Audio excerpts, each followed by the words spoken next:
It's been said that although we are not experiencing a world war at present, we are a world at war.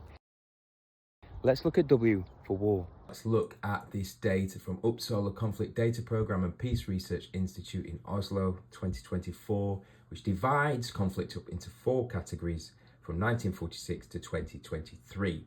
To begin with, let's look at wars between states. So this is the blue at the bottom of the graph, and as you see, there are often less than 5 of these per year.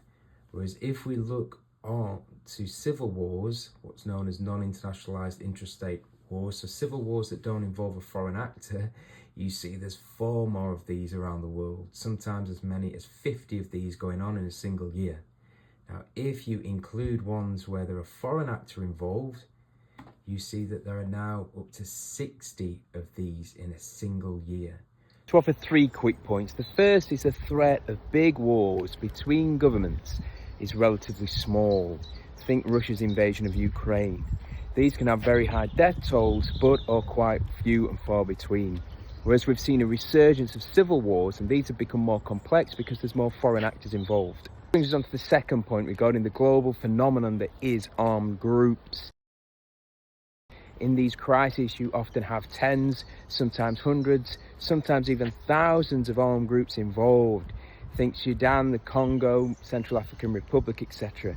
In Myanmar alone, you have 2,600 armed groups fighting a brutal military regime. Third and finally is the impact on humans. There are an estimated 100 million people displaced around the world.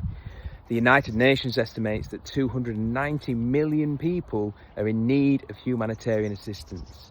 Remember this the next time you hear about refugees and asylum seekers, because there may just be a genuine case that they are fleeing for their lives. Putting all this together, a brutal picture of a world at war emerges, but it's important to stress the death toll involved now is far less than the world wars of the 20th century.